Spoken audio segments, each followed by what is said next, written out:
Hello everybody and welcome back to the funniest tweets. Today we are going into the Belgian Grand Prix, the final race before the summer break. We're just past the midway point of the season and we now have 4 weeks to contemplate whether we have any other hobbies or anything else that we genuinely just like in life. At least I will be. I'll be sat in a dark corner crying. But we've still got the Belgian Grand Prix to process, and you've done a lot of reactions. Of course, some things happened after the race as well, which of course we'll get into. I know a lot of you are like, oh my God, redo the podcast. It's like, we've just spoken for an hour on the pod, and you're telling me because George Russell got disqualified, we have to delete the whole thing and start again? Nah, we'll talk about it today. George Russell. And just like that, we're into a George Russell segment, and that can just please every single one of you that wanted to hear our reactions. Of course, Tommy's not here, but we'll get into driver ratings as well, of course. But George Russell, of course, disqualified after the race for having a 1.5 kilogram lighter car than he should have, which is quite a significant amount below the weight limit. And for Formula One, at least, that is quite a large heavy chunk, and of course it was around potentially the tyres wearing a lot, or he was running in clean air and therefore burnt more fuel. Whatever the reason, it didn't go to plan for Mercedes and George was out. At Danny EB Cars, FIA weighing Russell's car after the Belgian Grand Prix. I did feel very sorry for George because he did pull off a masterstroke. I know that Lewis after the race was saying that he had tyres left after every stint and felt like, he could have done something different had he been given the chance. But you've got to say that George just rolled the dice and tried to make it work. 1 or 2 laps more, maybe even Leclerc not battling and defending with Piastri for that 1 lap or however long it was, that could have changed who won the race completely. But George did a great job, and I do feel sorry for him because you could tell how much it meant to him. It was such an unexpected victory. And a lot of people saying, well, he's 1.5 kilograms lighter and therefore he would have been gaining so much a lap. It would have been a tiny, tiny amount. But yes, it is in the rule book that you're not allowed to be under 7, 9, 8 kilograms. So he is supposed to be disqualified. But for those saying that that's the only reason he won is a bit of a stretch. At Crystal Buckelin, Lewis returning to the paddock after the summer break. Now, of course, with the whole George Russell debacle, the 1-stop, and Lewis on the fastest 2-stop strategy and finishing second, he wasn't a happy bunny. In fact, he'd left the track before any of this happened with George Russell. So we didn't actually get to see any reaction from him. He's just gone straight onto the summer break. And he's now a 2-time race winner of this season. So I am so glad, and I did put this on Twitter, but I'm so glad that he won in Silverstone. Can you imagine the anticlimax of Lewis getting his first victory since 2021 through inheriting it from a disqualification? Silverstone was just peak emotion, and it was incredible. And I'm so glad it happened. And that was one of my reflections. Speaking of Hamilton, at Lando No Riz, when you like your job a little bit too much, the cameraman. Oof! They haven't done it in a while. I don't remember the last time we saw a little camera spin, but you've got to have some serious minerals to be like, you know what, I'm going to do this on live television and then just wallop. I don't even know how they do it, but I love it. It's brilliant. Keep it up, but not too often. Just the odd rare little spinaroo where we're not expecting it. It just hits the spot.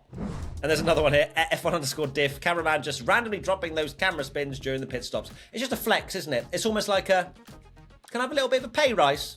No, you need to show me, why you deserve the pay rise. And there it is. That cameraman deserves a raise.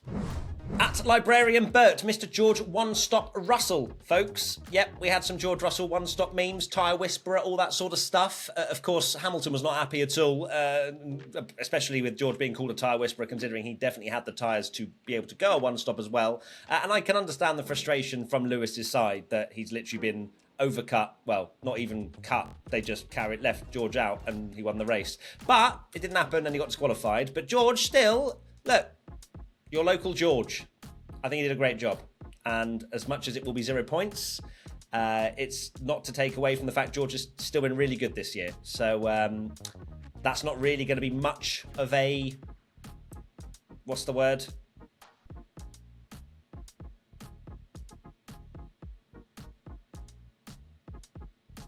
Consolation. That's the word. Not going to be much of a consolation. And there's another one actually as well here. Nell_Megan. We're done when I say we're done. Yeah, because of course I feel like it's so like a driver will have one performance where they just do really well on the tyres, and then they are crowned the tyre whisperer. You have like Perez, now it's George, although not sure how he didn't really whisper too well if his car was underweight. And it was a bit weird as well, wasn't it, how the car was firstly weighed and it was 798 kilograms, but then they realised, or the FIA realised, that the car hadn't been fully drained, which is a bit sus, isn't it? Why was it not fully drained? Because someone clearly knew it was underweight. So a little bit sus, but we won't go any further into that because who knows? But a bit weird. At Ned Halifax, Russell fans on Sunday, Russell fans after the race, Russell fans after checking the news. It must have hurt. It must have hurt. I saw a lot of comments, obviously, of support for George, and there are a lot of fans of George out there, and I'm sorry that you had to feel that, because I would have been absolutely gutted if Leclerc had just pulled off an absolute worldy one-stop race to win the race and then get disqualified. And apparently, I read that it was the first disqualified winner in 30 years, which is absolutely mad. And there's one final one, which is from RD Moekel. I am once again asking for 1.5 kilograms of carbon fibre. Massive blunder from Mercedes, but they're still looking very good, and they've won 3 of the last 4 races, which is ridiculous. McLaren. Now, McLaren fans, we have got another McLaren segment this weekend, and I'm sorry in advance. Not as, obviously, damning as Hungary and perhaps other moments in the season where you genuinely thought, well, we should have won that race, but still a little bit lackluster, I would say, on one side of the garage at least. At Siak, as a McLaren fan, I regret laughing at Matt in 2022. I'm just saying, right? All of you, Matt, Ferrari, 2022. McLaren is not far away, if not maybe even slightly more consistently worse. I don't know. It's hard to compare, but either or, both of these seasons with these teams has been a slight disappointment. And it's weird to say that, especially as a McLaren fan, I'm sure, where you go, well, actually, this is quite good. We're fighting for wins now. We weren't before. But where the car should be taking you right now is wins. And you should be settling for nothing less than that. So yeah, McLaren are definitely finding their feet now that they're at the front. At Kaz Nuvalo, front jackman Piastri, this might have cost Oscar the race. That, well, maybe definitely. I don't, because he lost a few seconds, didn't he, in the pit stop by nearly yeeting his front jackman, and he was 1.1 off the win at the end, and he was third. So it was a costly mistake from Oscar. The front jackman did a very good job of staying upright and trying to stop the car, and I would be petrified to be the front jackman, because you never know. You know, slippery conditions or the driver coming in too hot, you could be flying on your feet. But well done, front jackman, you did a good job. At F1 Friends 2023, McLaren, could my strategy be more generic? Now this one, yeah, spoke about it a little bit in the podcast. I am surprised that McLaren didn't try something a bit more aggressive, a bit more out there with Norris to try and not just secure a P6 or a P5 or whatever their strategy was trying to do. Of course, Lando did not make it at all easy by going off at turn 1, lap 1. We'll get on to lap 1 very shortly. There are some memes about it. But even after that, going really long in the first stint, that loses your track position. Spa is so difficult to overtake, which is mad to say out loud because it's Spa and you think, well, it's a fast track. Surely people can overtake. No, they can't. So that's a conversation for another day. But then to do all of that work of overcutting him and all this sort of stuff, to then put him back onto the same strategy pretty much after the second stop, it just felt like a bit of a waste of time. Why not just roll the dice? Why are we settling for P6? They're trying to win the Constructors, but, I mean, still scoring higher places. There wasn't much to lose behind. Sainz and maybe Perez. 2-4 points, whatever. So, yeah, I'd be a bit frustrated if I was a McLaren fan. At Benalgan, last lap Lando, first lap Lando. Yeah, it's not been the greatest starts, and lap 1 for Lando, has it, this year? He's got to improve them if he wants to be winning races, and he knows that, right? He beats himself up. You can see it in the interviews. I think of a better time for a summer break to come where he just can sort of reset. I feel like he's been beating himself up a lot. And that probably is snowballing now into the next first lap and then the next first lap. And he's just, it was an unforced error on lap 1, turn 1, going wide, losing some positions. And that cost him a great opportunity to maybe even fight for the win. He said himself the car felt great. But it's just little mistakes. And perhaps he's getting used to fighting at the front. And it's not normal for him. But either or, the first laps, you can't win a race in the first lap, but you certainly can lose it. And we've seen that in the last however many races, that there's been even just a tiny, it's not like some of the mistakes have been tiny, right? He's just been beaten off the line by half a car length, loses the lead, and then he's on the back foot. But yeah, maybe it's in his head a little bit when those 5 red lights come on. At Call Me James, Oscar trying to make conversation with Lewis in the cool-down room. The cool-down room, I've heard better ones. The Max Verstappen podcast, as much as we joke about it, Max Verstappen again, it's an episode 500 of the Max Verstappen podcast. He's a great host. He stimulates conversation, gets everyone chatting, bantering a bit. But when Max isn't there, look, Oscar and Lewis were just sat there watching the highlights, and Oscar would be like, we haven't spoken in a while, have we, Lewis? Let's chat. But Lewis is obviously fuming, steam coming out of his ears because his team's just beaten him with strategy with his own teammate. So I could get why he wasn't very talkative, but Oscar was just sat there like, yeah, I want the world to swallow me up slightly there. Then George comes in. I've won the race. Alas, he did not. Honourable mentions. At Volley Ray, Red Bull after seeing Sergio Perez going from P2 to P8, which obviously then turned into P7, and Ricciardo finishing P10. Daniel Ricciardo was looking rather happy, wasn't he? A bit bouncy. Maybe it's just summer break, summer holiday vibes, when you used to finish school and, you've got a few months off or a month off or whatever. So maybe it was just that and that he's looking forward to going on holiday. Or maybe he saw that Sergio Perez went from P2 to P8 technically and down to up to P7. And there might be a chance. Helmut Marko was quite, as he always is, blunt with his words, and there's going to be a talk about the drivers and what they're going to do. And I think Danny smells an opportunity. He knows he's still the love child. And, well, would you want to see Daniel Ricciardo in that Red Bull? Let me know in the comments, okay? And whilst you're interacting with the B1 channel, please subscribe. Haven't done a shout out for a little while.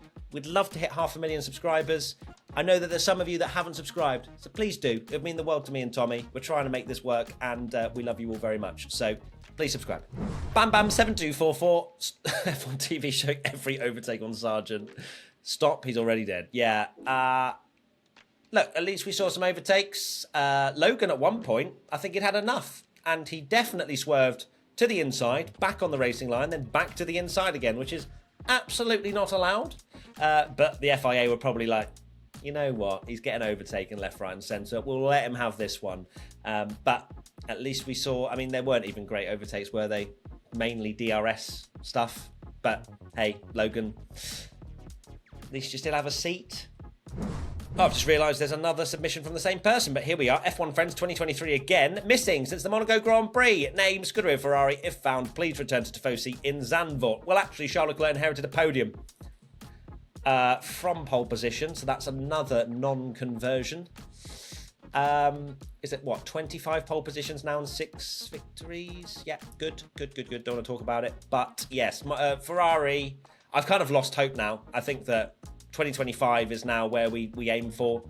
They've just fallen off a little bit. Their upgrade path clearly hasn't worked. And look, low expectations means you can't be disappointed. So maybe they'll win a race or... No, why would I say that? That's getting expectations up. They're not going to do anything, okay? At the Eric 1997, overtaking is easy here. Is this Monaco? Yeah. It's not been easy for a while, actually, around Spa. Of course, they shortened the DRS zone, which... At some points, overtaking looked too easy with DRS, and some points it looked like it wasn't even possible. So I think Spa, the cars have outgrown Spa. It's as simple as that. They're too good around Spa, so there's not actually an opportunity to get a run on somebody, which is what myself and Tommy spoke about a little bit in the podcast, is that there is no room for error. These amazing corners, some of them are flat, so there's no way of making or doing a better corner than your opponent unless you've got a faster car in a straight line. So make the cars more difficult, and then cars like tracks like Spa and Monza and things like that, those will come alive again. Simples. At Tuxness, Max Radio to GP at Hungaroring, Max Radio to GP at Spa. I've never heard Max, well, not even just be calm and composed, but just which wasn't played. And I guarantee F1 were there like waiting for a little blow up from Max Verstappen. It didn't happen. I didn't hear one blow up from Max. So maybe he did take a bit of advice from Hungary and listened to GP and thought maybe I was a little bit harsh, to say the least, to you, and he's upped his game. Because that was a Max race where you would expect him to be kicking off because he was stuck in traffic, couldn't make much progress, but he was all right. At Crystal Horner, the haters said I couldn't do it. They were correct. Honestly, great call from the haters. Oh, Perez. He was saying he lacked a bit of straight line speed, but just fell away once again. Who knows? Who knows what's going to happen with Perez? I hope he doesn't lose an entire Formula One drive and then doesn't race after the summer break. I hope at the very least, if they do swap, that he goes to VCARB. But Red Bull have to make a decision now. They do. Like it's going to cost them the Constructors' Championship. It is. Right, it's now time for Tommy's Tasty Tweet, sponsored by EA and F124. Tommy, who has won today, this week, whatever I was about to say. The winner is MJ95 with this incredible steak meme. And I genuinely laughed out loud when I saw this. It's so good. Joe's car after 4 laps, the poor guy. And, well, steak are awful. It's what Funniest Tweets is all about, isn't it? These kinds of silly memes, and that's exactly why they've won this award. So well done. Perfect. Thank you, Tommy, as always. You're looking vibrant. Where are you off to on your summer break? Are you going to Ibiza, or what are you up to? Don't know yet. TBC. Just praying that I was with you the whole time. Fair enough. All right. Well, thanks, Tommy. See you after the summer break, although I'm definitely going to see you before that because we're making content. We're making it sound like we're disappearing. We're not. Don't forget driver ratings. Oh, yeah, driver ratings. Zhou Guan Yu. Speaking of Zhou Guan Yu. 10 out of 10. Bye. Bye. Right, that is it. Thank you so much for tuning in to the Funniest Tweets to the Belgian Grand Prix. Nearly forgot what race that was. Thank you for the support over the course of this series so far. It's been so fun to do. And we've got, 10 odd races coming up after the summer break. So I look forward to seeing you all there. Of course, myself and Tommy will be making content throughout. Big shout out to EA and F124 for sponsoring Tommy's Tasty Tweet as always. And enjoy your summer break. Go and find some other hobbies. I certainly won't. I'll be crying in the corner. But please subscribe. Please like if you enjoy the series.